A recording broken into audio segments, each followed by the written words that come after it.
A very warm welcome to you from Equa Marketing.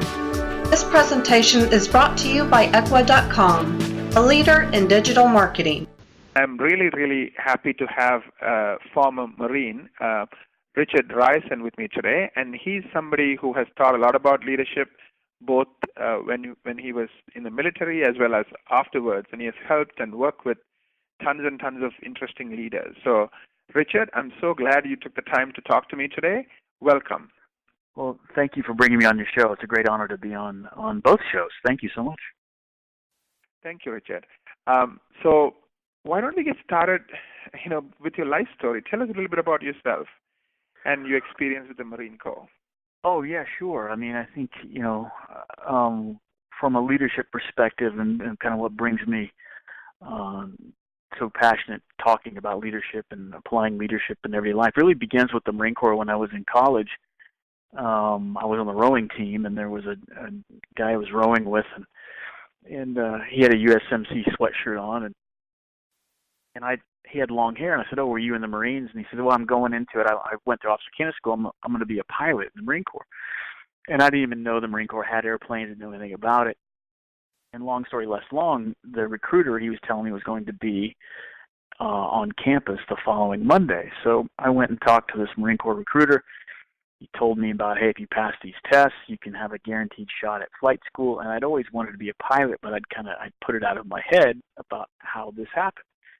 Well, I signed up right there on the spot, and it was the best decision I've made. And so I went through 12 weeks of officer candidate school, graduated, and then I went to 6 months of infantry officer training, and then eventually found myself in Whiting or Pensacola, Florida, and began my flight school career and eventually became a pilot. Flew KC-130s for the Marine Corps for 10 years, and then I got out in 2001 when I got my dream job as an airline pilot for a major airline, American Airlines. And that was the summer of 2001. I did my training all the way up until my final check ride on September 8th, 2001, and I had a few days off. And then September 11th was my first official day at American as a fully qualified pilot. And as you can imagine, the day I was landed in Dallas, Fort Worth, right when everything was happening.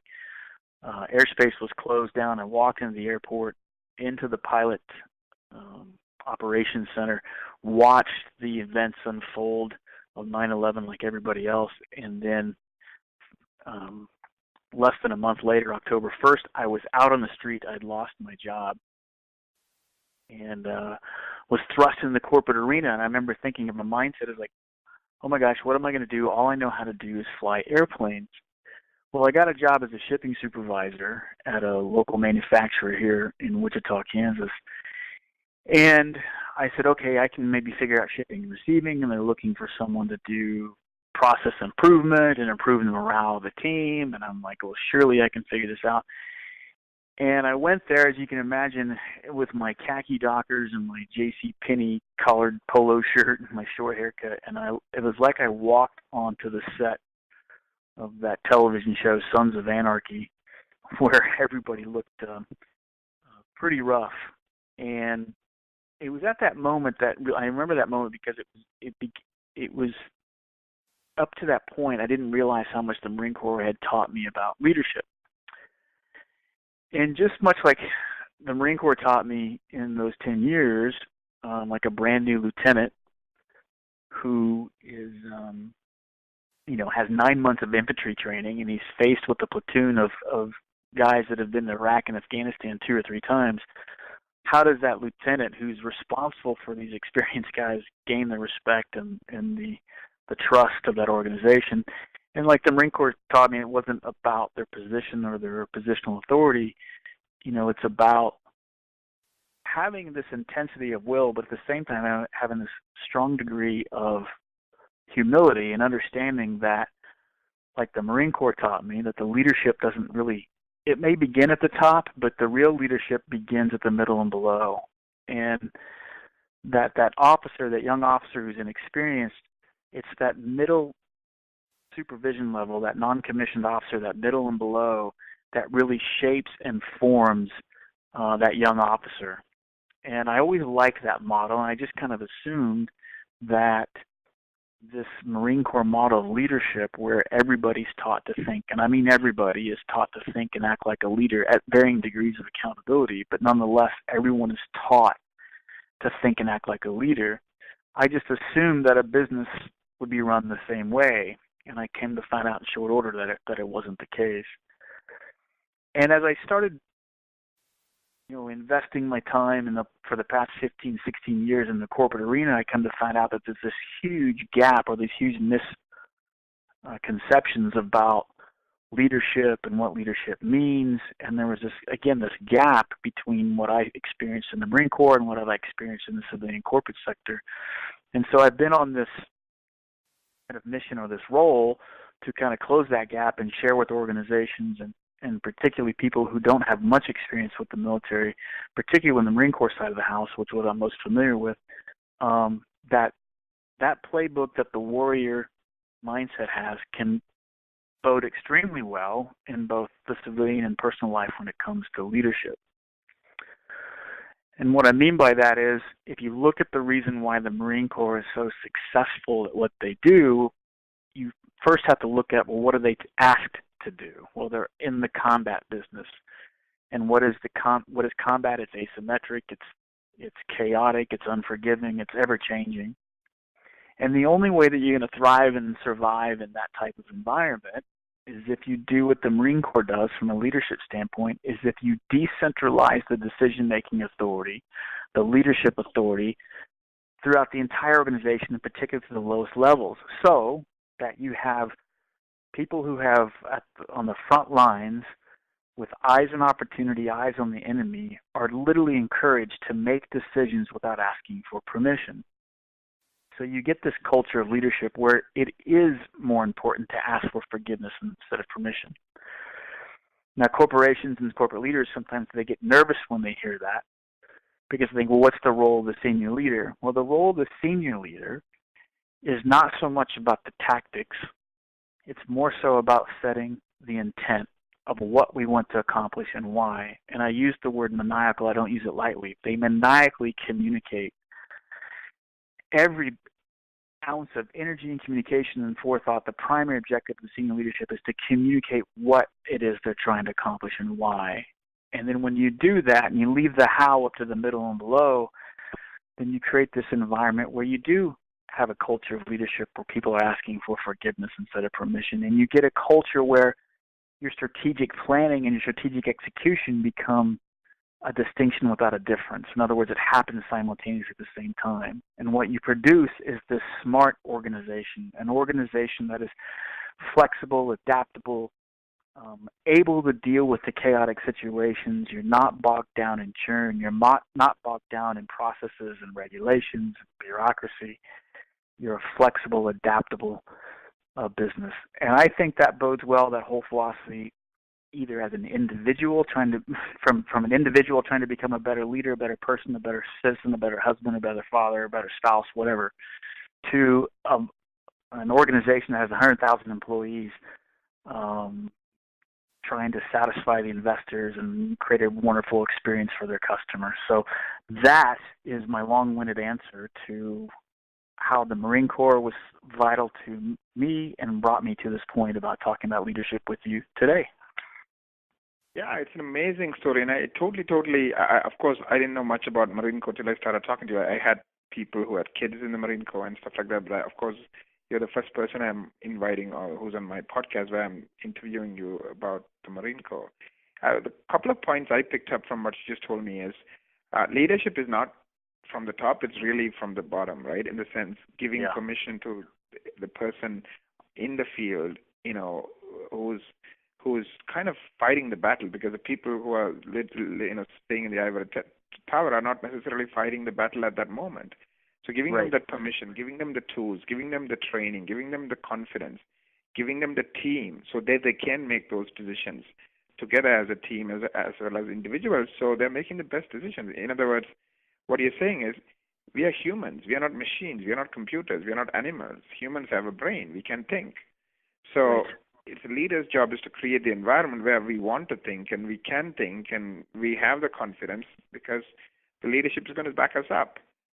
That's exactly right. You make some great salient points, and I think, the fact that we all are human beings, and I think a lot of times when people get put into leadership roles, and that's in an organization, maybe you get assigned a leadership role, or even the entrepreneur or the doctor or the dentist who's opening their own practice for the first time, and now for the first time they're actually accountable for people. And I think where we miss the boat a lot of times, and it's not our fault necessarily, because we don't really get sat down and taught in any practical manner what leadership is. I mean, we kind of know what it is. We through osmosis and through our experiences, we know when we see good leadership, and we know certainly when we see bad leadership. And unfortunately, there's a lot of bad leadership out there. But my point is, we're thrust into these leadership roles, and most of the time, we're not given, assigned, or take on a leadership role because we're great leaders. We take on leadership roles because more than likely we were successful in some aspect of our skill set, and we proved ourselves to be a good salesman, a good accountant, a good something, a good pilot. And what we fail to realize is that the skills that brought us up to this professional standard of excellence, that skill set, being a good student, doing well in medical school, being an apprentice, working well in an organization. Now I'm on my own and I'm running my own practice. All those skill sets don't necessarily make you a good leader, because the skill set to be the best, whatever, dentist, accountant, pilot, salesman, that skill set is completely different than the skill set required to be the leader of the accountants, the pilots, the owner of a business. And that's where we miss the mark. And the skill set that brought you up to that professional level isn't necessarily the skill set that's going to take you to success running a business or leading a team. Does that make sense? Yeah, absolutely. I mean, you bring up another point, and you asked a good question, right? How come leadership is something that a lot of people really don't understand? And you kind of made an observation early on, and one of the things I love about talking to you is that you have a lot of humility. You said, what? It only when you walked into that job in 2001, as a supervisor, you noticed all the things Marine Corp has taught you beyond flying, planes. Right. About leadership and about those things, but it took you that amount of time to notice. And I think many people are kind of like you. We are so busy doing it, we have a hard time noticing it, right? Exactly. We're so busy, we don't have a hard time thinking about it. We have a hard time because we're just busy working, or busy being in the moment. We don't reflect. So I think you're right. I mean, if you really sit and think about leadership, and if you really sit and analyze it, I mean, we will all come to the conclusion leadership is not about telling people what to do, turn left, turn right, sit down, stand up.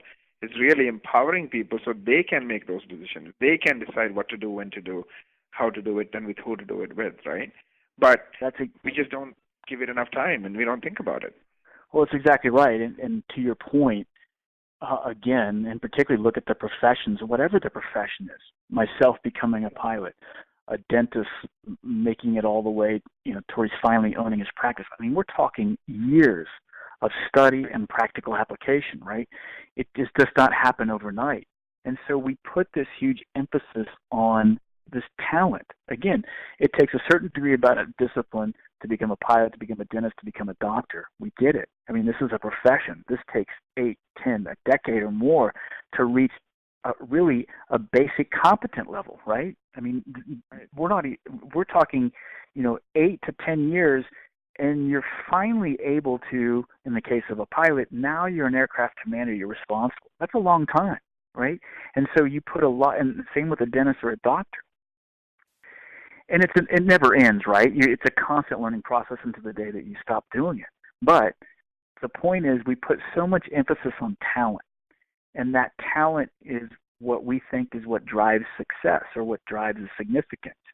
And I'm here to say that the talent doesn't drive the success. I mean, the talent is a given, right? It's a given if you're a dentist or a doctor that you have met all the requirements once you've been given your license to practice, that you've met all the requirements to become a basic doctor or dentist or pilot in my case.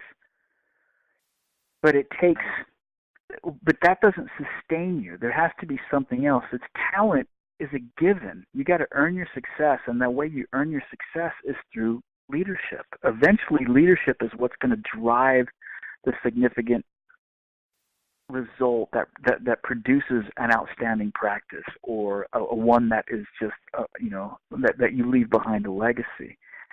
The talent alone isn't going to take you there. I mean, it's just like in the case of flying planes, for example. And I fly planes for American Airlines, and I'm sitting next to guys that have 10, 12, 20,000 hours. I have 7,000 hours sitting in the right seat. You know, these guys that are 18 years old, I'm 48, these are guys that are approaching retirement at 63, 64, tons of experience. At the end of the day, if you didn't know how much experience we had, we pretty much fly the plane exactly the same. But he has, the great captains or the great aircraft commanders have this level of leadership that really is only gained through experience and intentionality, right? It's not really written anywhere except through, well, it is written in a lot of ways through the kind of the laws, what I call the natural laws of the universe. But does that make sense what I'm trying to say? That it's not the talent that's going to drive the success? Right, absolutely. And totally, I get it. Another point you mentioned is sometimes we model the wrong behavior, right? I mean, there's all kinds of bad leadership, and we think, being rude or being mean is sometimes the best way to be a leader, right? Right. And I think a lot of times, like when you walked into that, that warehouse and you realized, hey, I know a lot about leadership, that aha moment, mm-hmm. A lot of people don't have it, and I guess they don't think about it. I mean, like I'll give you a classic example. Without going into too much detail, my daughter was doing something with social media, and she was trying to help some business, and she was trying to explain a concept, and the concept she was trying to explain was, you have two TV channels. One is full of TV ads, all about me, and the other one is 90% what the customer wants or the viewer wants, and 10% ads. Which one are you going to watch, right? And she was trying to explain this to, that small business owner, and the small business owner's first sentence is, well, I have a degree in marketing. So don't even explain it. Right. But then when you go to her website, it's nothing but me, and and put yourself in the user. But my daughter is only 14, but she did. I mean, a lot of times we have common sense, but I think all these things we pick up and we think, oh, it's supposed to be that way, because that was in my marketing book, or that's what this other big shot is doing, so I need to do it that way. Like, we don't think. I mean, like you talked about thinking, and like everybody in Marine Corp is asked to think and asked to make decisions. It's not the person with the 5 stars telling you what to do. It's really he's setting the direction. He's getting out of the way. Exactly. Right? That's a great example. I mean, you're exactly right. I mean, we put so much emphasis on, and it's not to discount or disrespect the talent and the pedigree and the experience that you got in it. That has a lot, but what I see ineffective leaders doing is they rely too much on that, what I call positional authority. I'll give you a certain amount of respect and authority and deference because you are a captain in the left seat. You've earned it. I don't know anything about you. I'm just assuming you've paid the price. You've done it. You have a certain level of responsibility and respectability. But that positional authority can only carry you so far. And you said a great thing about the common sense piece, right? Your pedigree, your marketing degree, and we know how, will get your foot in the door, or will give me a certain amount of deference to you that you're somewhat of a qualified expert. But again, it only carries you so far if you're not treating me with respect, if you're not, you know what I mean? If you're relying on that as your goal to as a path towards success and significance, it's not going to take you very far. It's not sustainable. That sustainable growth. Go ahead. Sorry. Great leaders. I mean, one person you can think of as a great leader is Gandhi. I mean, there was a story where he was in a railway station, and the person didn't know that he was Gandhi, and he says, why don't you carry my bag? And Gandhi literally carried his bag because he's dressed like a one of those coolies, right? Meaning the people you pay like $1 to do stuff for you. And he didn't say anything. I mean, he just carried, he put the bag shoulder and he carried it. I mean, that level of humility, that level of, That's a great example, and Gandhi's a perfect one, and I think that's, and when we talk about leadership, or the leadership that I think everybody should strive for, is exactly the type of leader that Gandhi was. Rosa Parks was another one. I mean, there's so many great examples of where people did simple things and they actually changed the trajectory of the world, right? And again, it's not that the goal of every leader is to start a movement like Rosa Parks did or like what Gandhi did. But Gandhi is a perfect example of the leadership that is so needed, is where you have this combination of intensity of will, and you cannot deny that Gandhi had a tremendous intensity of will, right? But he coupled it with a severe sense of humility. And that combination, those two together, it literally will change the world. And if even it's not the world in Gandhi's sense, at least you're part of it.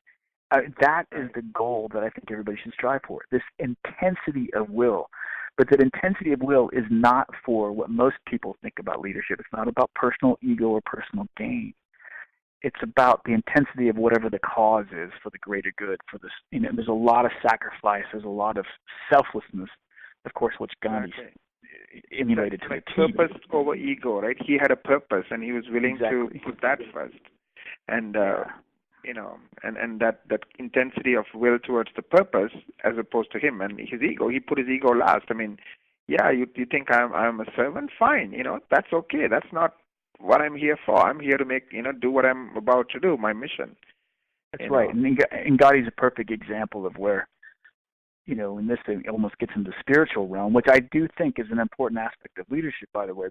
But Gandhi understood that his ego was so solid and healthy that he understood that there's no man, there's nobody that can make me, that nobody has the power to destroy me or even make me happy. It's all up to me, right? And I think that's what healthy leaders understand, is that, look, no one can take it. And it doesn't matter, because he was so solid with who he was.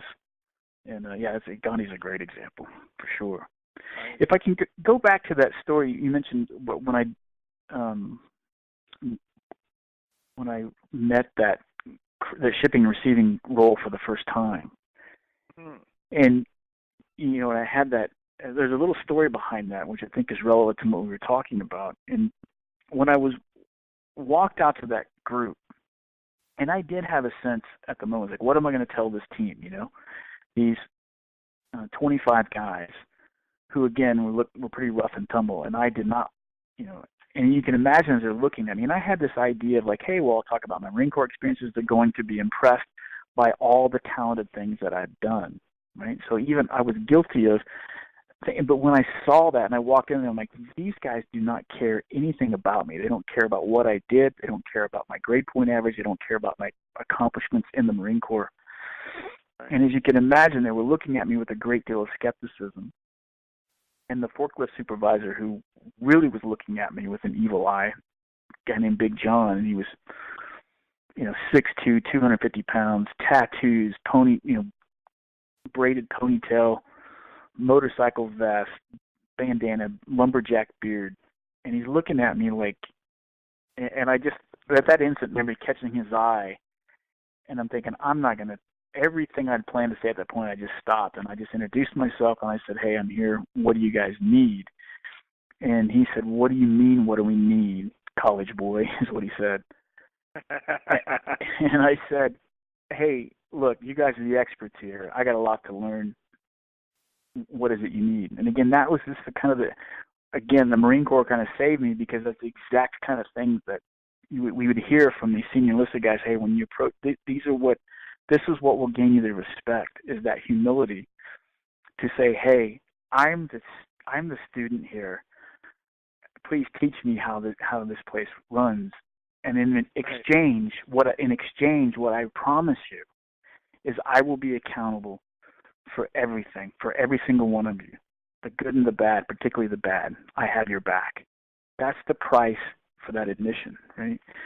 And eventually, what he wanted was a magnetic dry erase board. That's what he wanted. And to give you the reasons why he wanted it, was because they had 30 shipping and receiving doors now in this old place.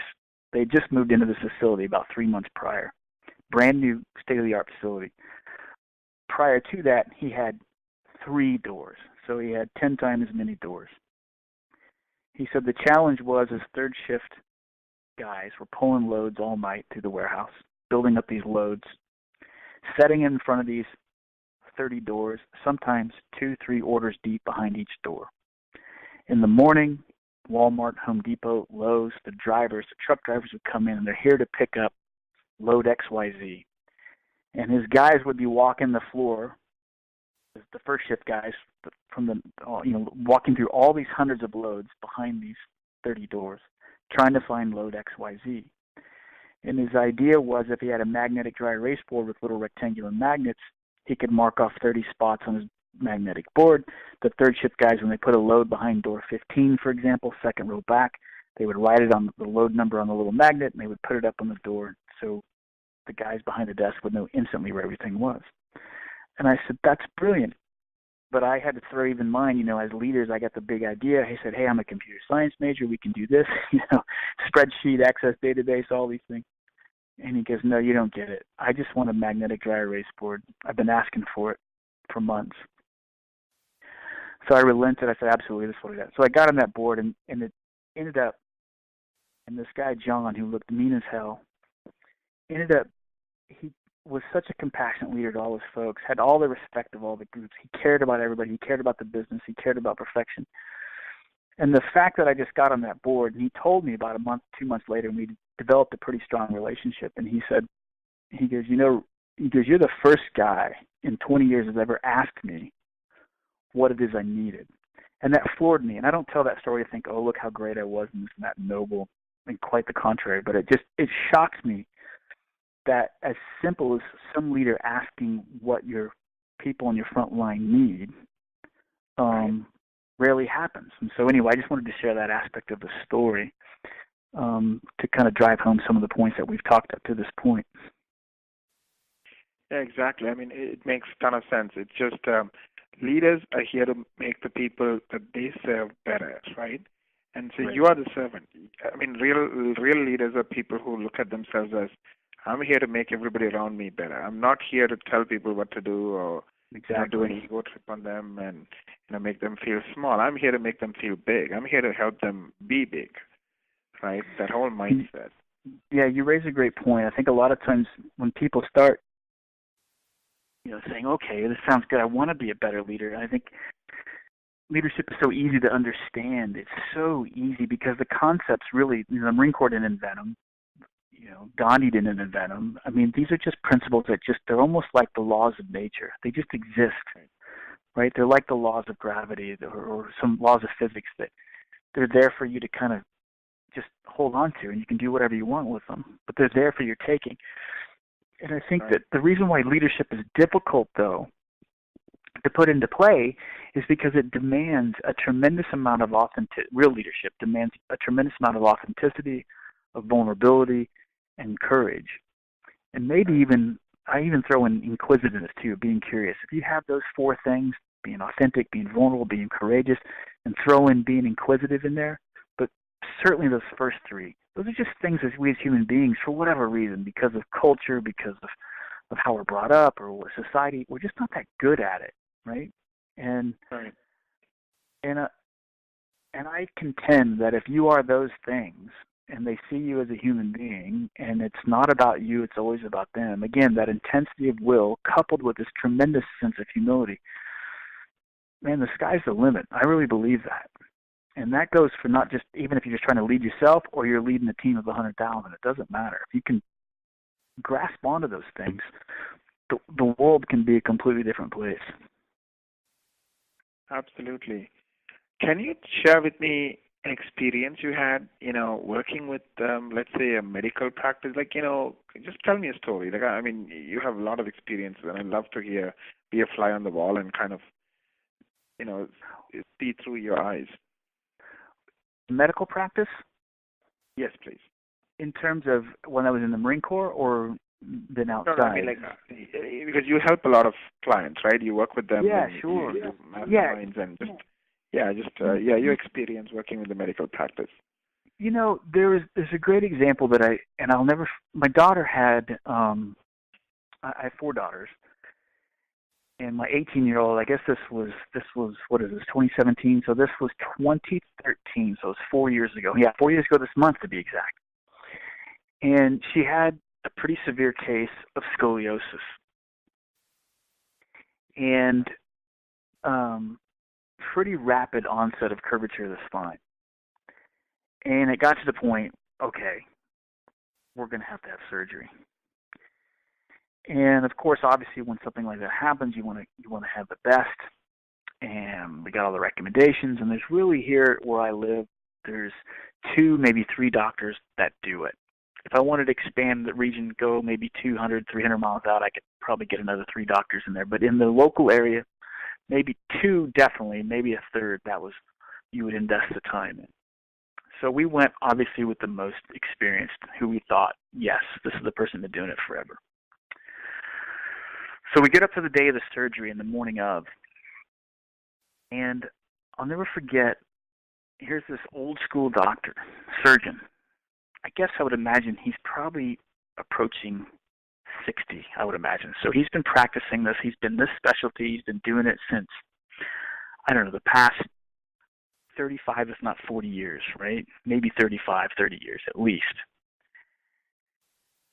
And I remember we walked in on the day of the prep, and they take you kind of back in the room where they're prepping her, and we get to spend time with her before they wheel her back. And so they're prepping her, and there's a team of nurses, the anesthesiologist, all prepping, just very wonderful, professional, making us feel at ease, making my daughter feel at ease. And then in comes the doctor. And he's old school.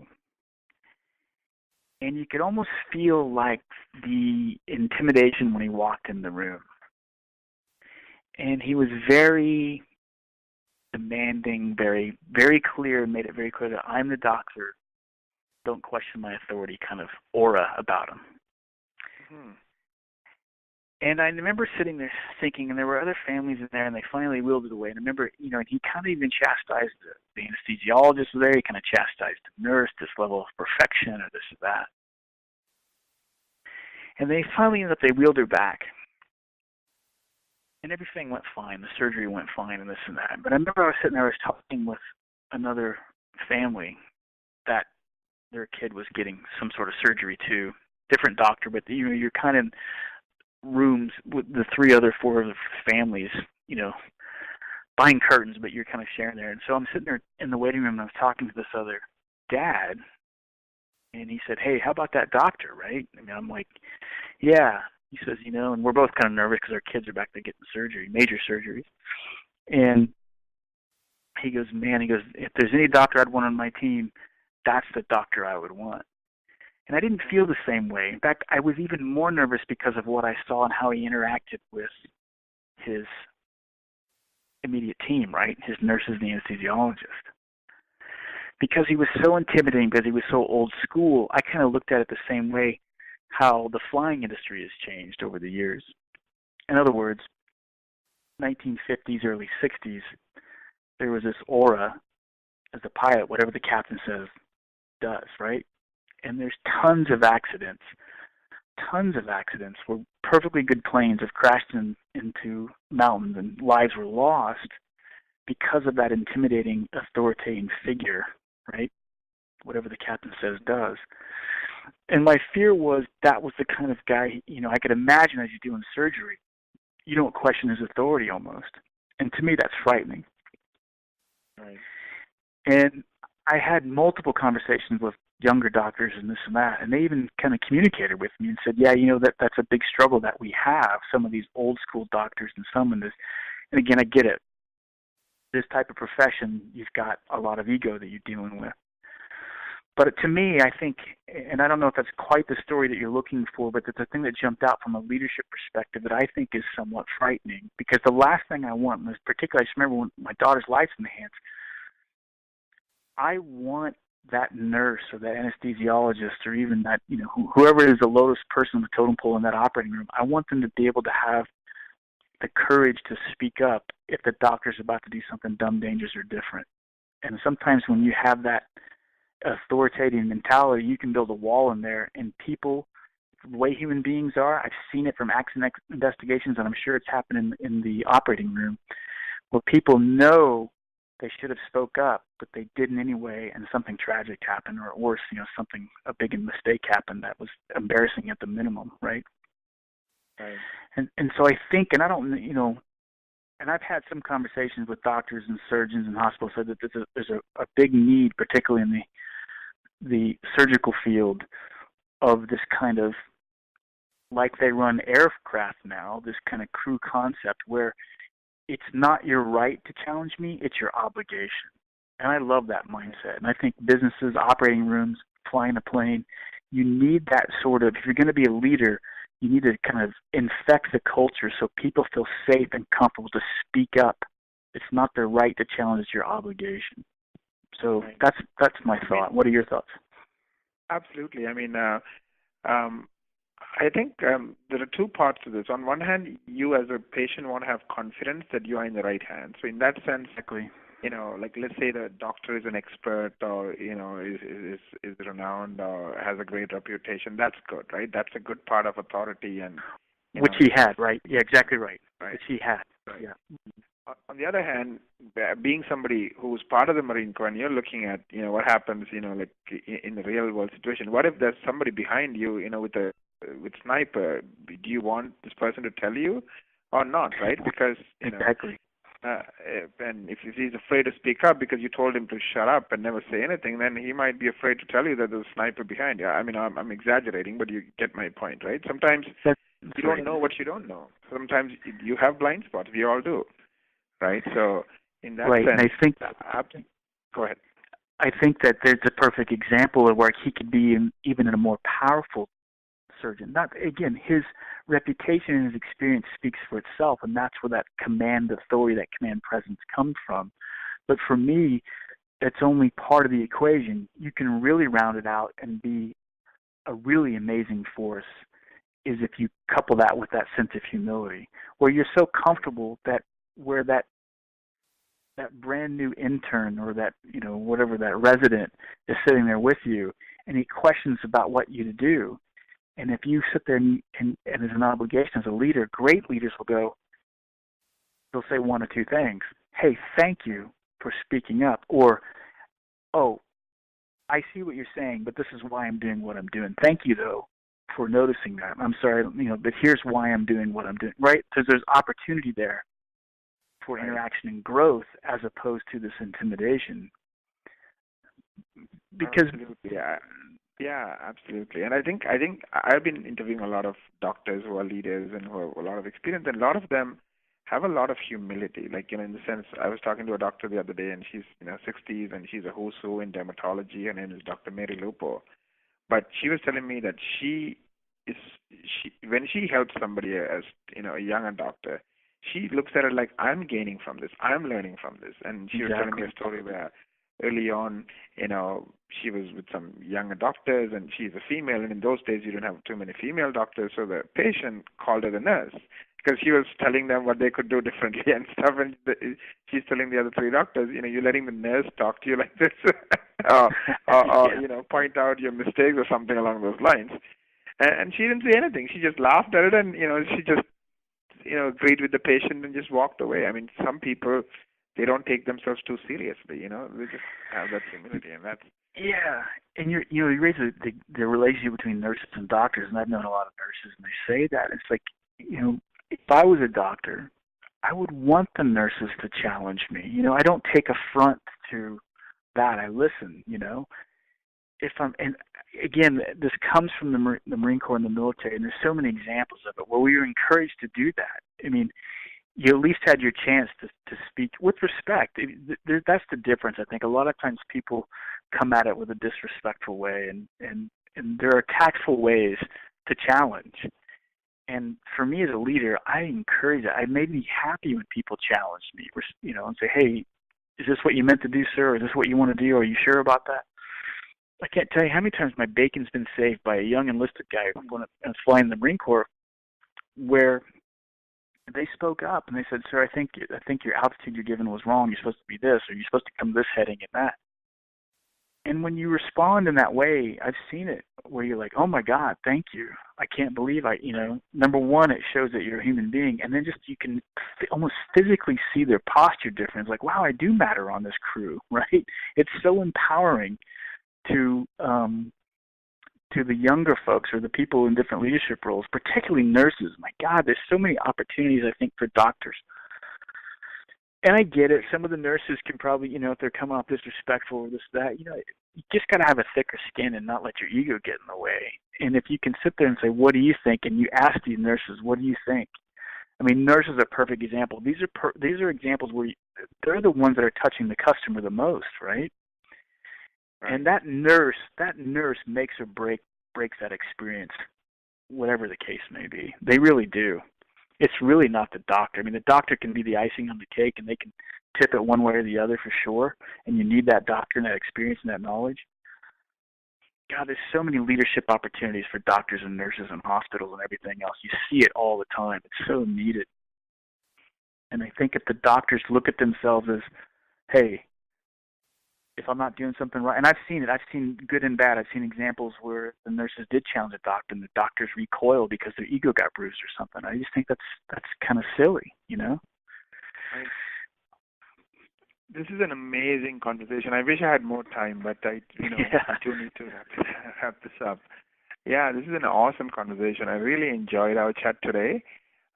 If somebody wants to get to know you a little bit, they could go to doseofleadership.com. Is that a good place to learn more about you? Yeah, sure. I mean, I live and breathe this stuff. I'm a junkie when it comes to leadership and helping individuals, kind of tap into their authentic, vulnerable, and courageous self. I really do. I think that's the currencies. That'll drive you to a life of significance. Your talent will get you some level of success, but if you really want to start driving toward a significant life, you've got to tap into the authenticity, the vulnerability, the courage, get to that intensity of will coupled with a sense of humility, and then the world just completely transforms. So yeah, I'm always interested in helping professionals. If they're successful, they got there for a reason. But if something's lacking, if there's a gnawing, if something's missing, I love working with individuals, particularly professionals, doctors, dentists, who are looking to in every aspect of their life. Because when they work with me and they coach, it's not just their practice, which I can help, the common sense, the processes, the tactics, but more importantly, I help in every aspect of their life, trying to get them to tap into that authenticity, vulnerability, and courage, so their life can be completely different. So yeah, Dose of Leadership is where my show is, where I've interviewed over 300 top thought leaders, CEOs. Steve Forbes has been on, a lot of CEOs, Barbara Corcoran from the Shark Tank, entrepreneurs, Bill Cowher, the Pittsburgh Steelers coach, has been on my show. I love talking about leadership, but if they go to richardrierson.com, they can learn more about me and my services, from my individual one-on-one coaching to my group coaching. A lot of times if I can do group coaching within a organization, like a team, get them to understand, to think, and act like leaders. So that can be a help for a dentist or a doctor in their practice. And then also if they need me to come in and speak, so I do speaking, I do coaching, group and one-on-one, and then that's at richardrierson.com. So that's how they can get in touch with me.